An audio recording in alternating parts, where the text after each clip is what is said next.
Okay, I've been working on this thing and I've come up with a pretty good idea here, I think. What I'm going to do, I've already made two parts of the base. What I did was I cut, this is what they call medium density fiberboard. It's about almost 1 inch thick. I've taken a cut saw to it, and you can see by the shadows here, ran my cut saw to where these sort of indications of waves are all going away from the canoe at that point there. And I've cut out the canoe bottom here to match the bottom of the canoe there. And here's another blank. This is going to act as a shadow piece to this piece here. The edge will be painted black.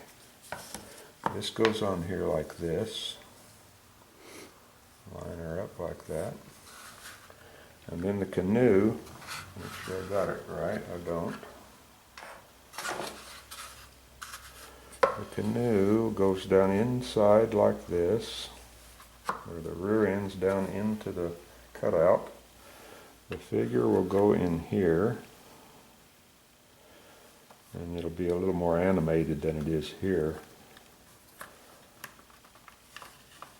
Showing as much action as I can possibly get. Don't want to cooperate that much.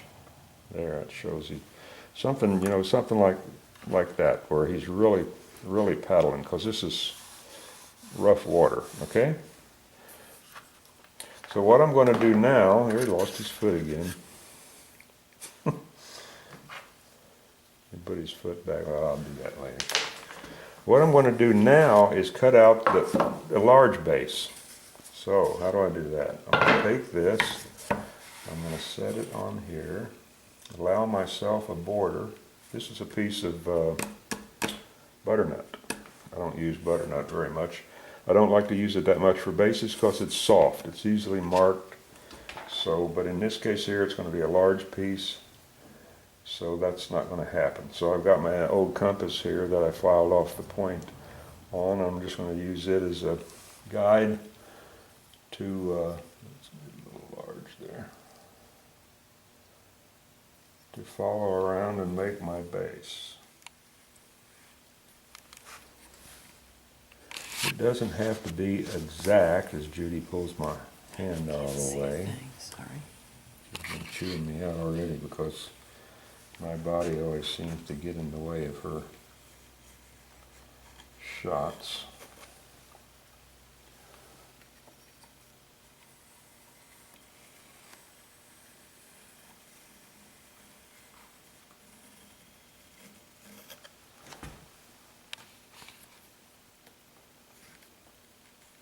What this edge that I'm drawing on here will do,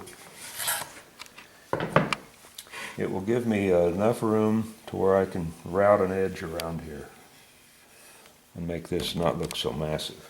So what I'm going to do now is I'm going to take this over to the bandsaw and cut it out. Okay? You don't need to see that. Alright, I got this thing cut out. That is one hunk of wood, I'll tell you. This one here.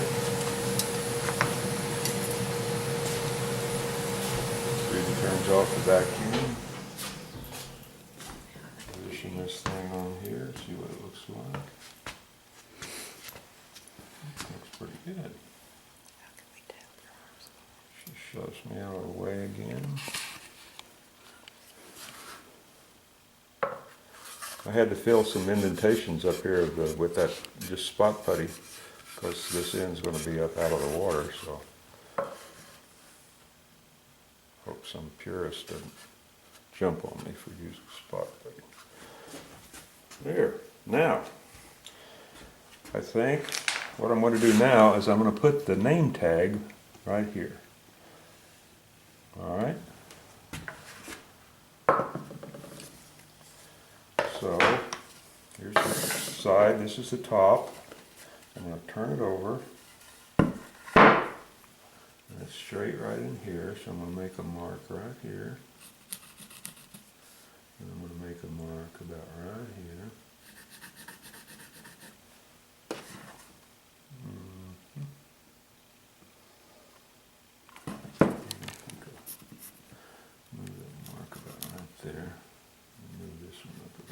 here, that way I don't have that bump in there. Now what I'm going to do is I'm going to sand the edge of this.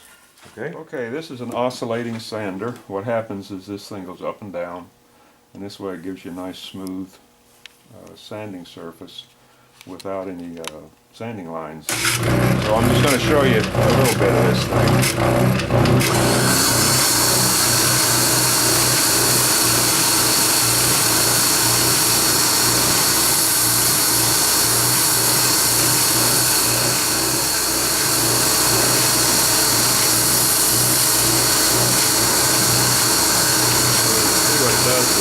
Takes a while to get it done, but it sure makes a nice finish on the outside.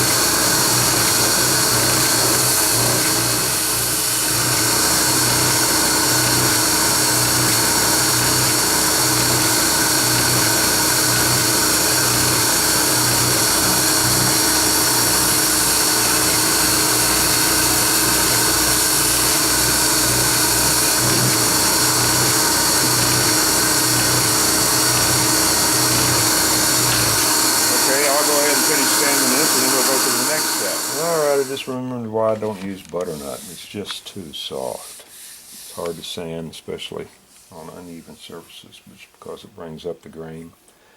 But I think I got it down pretty well. Might take a little bit more sanding. So what I want to do now is I'm going to route an edge around the upper area that approximates the edge of the nameplate that's going to go on there. Okay, and these marks are where I want to stop. All right. So here it goes.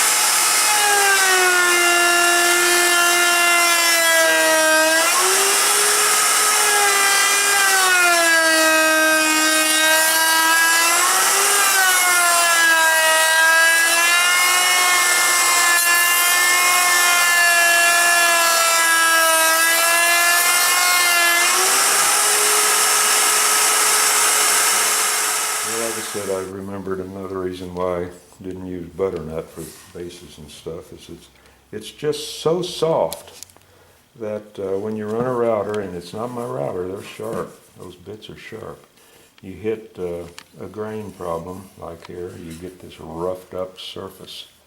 See there? So that's going to take some sanding.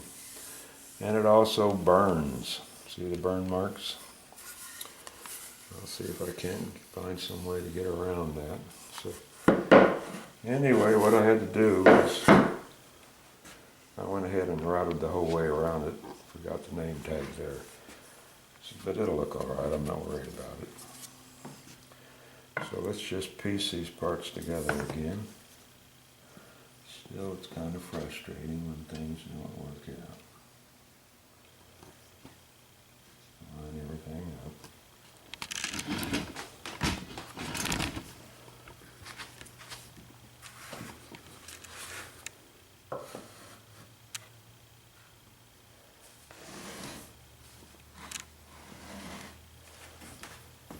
This is what I like. I like this shadow effect that's down underneath here. This will be covered by epoxy up here. All this will be covered. This will be black. The pit part underneath will be flat black. And this will be a dark sort of walnut stain. I'll put him back in there.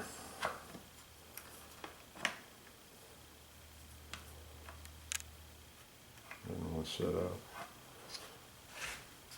But anyway, you get the idea. Trust me, when it's all done, it's going to look great.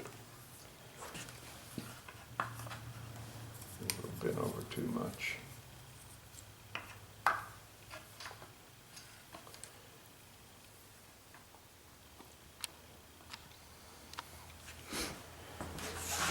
It's going to look good.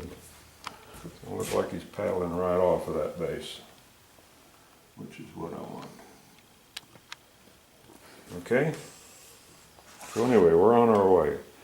So what I'm going to do now is the next step will be to paint the canoe, because we can't do anything with this part up here until that canoe is painted. I can go ahead and stain my base, spend the rest of the week sanding it smooth, I guess. And till next time, I'll talk to you later. It's looking good.